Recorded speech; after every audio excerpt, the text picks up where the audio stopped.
പ്രോജക്റ്റാണ്. Plan വഴി നടപ്പിലാക്കുമ്പോൾ മാത്രമാണ് ഭരണഘടന പറയുന്ന ഇത്രയും നിങ്ങൾ അതിൽ മാറ്റിവെക്കേണ്ടത്.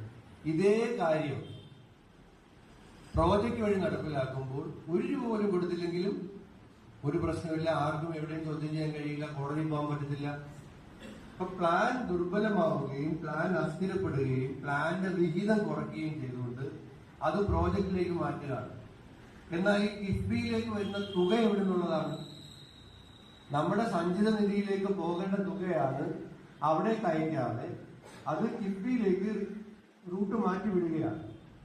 അല്ലാതെ ഇവർ കണ്ടെത്തുന്ന പൈസയാണെങ്കിൽ അല്ല ഞങ്ങൾ അതിന് ഞങ്ങൾ നടപ്പിലാക്കുമ്പോൾ നിങ്ങൾ എന്തിനാണ് SC/ST ഷെയർ ചോദിച്ചു വരുന്നത് എന്നൊരു ന്യായം പറയാൻ വന്നാൽ യഥാർത്ഥത്തിൽ ഈ തുക കിഫ്ബിയിലേക്ക് പോയില്ലെങ്കിൽ സഞ്ചിത നിധിയിലേക്ക് തന്നെ വരേണ്ട തുകയാണ്. കാരണം എന്താണ്? ഈ തുക എവിടുന്നാണ് കിഫ്ബിയിലേക്ക് വരുന്നത്? ഒന്ന്, നമ്മുടെ മോട്ടോർ വാഹന നികുതി. മോട്ടോർ വാഹന നികുതി ഇത്രയും കാലം തിരിച്ചുകൊണ്ടിരുന്നത് എവിടേക്കാണ് പോയിക്കൊണ്ടിരുന്നത്? അത് ഗവൺമെന്റ് എക്സ്ചേഞ്ചറിലേക്കാണ് പോയിക്കൊണ്ടിരുന്നത്. അത് നേരെ കിഫ്ബിയിലേക്ക് വഴിതിരിച്ചു വിട്ടു. പെട്രോൾ സെസ്, ഡീസൽ സെസ്, ഇത് എങ്ങോട്ടാ പോയിക്കൊണ്ടിരുന്നത്? സെൻട്രലായിരുന്നു.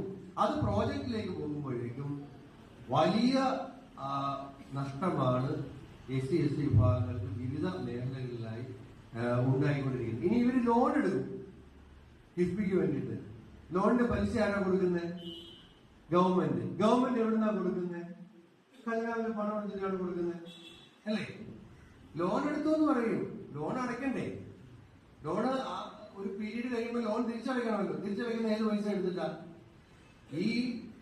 ഈ ഗ്രാൻസ് കൊടുക്കണ്ട, അല്ലെങ്കിൽ പട്ടികജാതി വിദ്യാർത്ഥികൾക്ക് വിദ്യാഭ്യാസത്തിന് വേണ്ടി കൊടുക്കണ്ട, അല്ലെങ്കിൽ അവരുടെ ഭവന പദ്ധതിക്ക് വേണ്ടി കൊടുക്കണ്ട, അല്ലെങ്കിൽ ഭൂരഹിതർക്ക് ഭൂമി നൽകേണ്ട, അല്ലെങ്കിൽ മറ്റ് ആരോഗ്യ മേഖലയാകട്ടെ വ്യവസായ മേഖലയാകട്ടെ ഇവിടെയെല്ലാം ചെലവാക്കേണ്ട ഖജനാവിലെ പണം എടുത്തിട്ട് ഈ കൊടുക്കാൻ കഴിയുന്നില്ല. പ്രോജക്റ്റിലേക്കാണെല്ലാം അതുകൊണ്ട് പട്ടികവർഗ വിഭാഗങ്ങൾ ഇത്ര കാലത്തേക്ക് നികുതി നൽകണ്ട എന്ന് തീരുമാനിക്കണ്ടേ? ഇല്ല, അവൻ നമ്മൾ നീതി കൊടുക്കണം, നമ്മൾ സെസ് കൊടുക്കണം, നമ്മളെല്ലാം കൊടുക്കണം. പക്ഷേ സിമ്പിൾ ആയിട്ട് ഞാൻ പറയാം, 80,000 കോടിയുടെ ഒരു അവകാശവാദമുണ്ട് കിഫ്ബിയിൽ. അങ്ങനെയാണെങ്കിൽ 2,000 കോടി രൂപ കൃത്യം മാറ്റി വെക്കണമല്ലോ. പറ്റിയിട്ടുണ്ടോ? 80 വിഭാഗത്തിന് ഈ കഴിഞ്ഞ കാലങ്ങളിൽ ഉണ്ടായിരിക്കും. ഞാൻ നിയമസഭയിൽ കൃത്യമായി ചോദിച്ചിട്ട് ഒരു മറുപടി തന്നില്ല. മറുപടി ഇല്ല.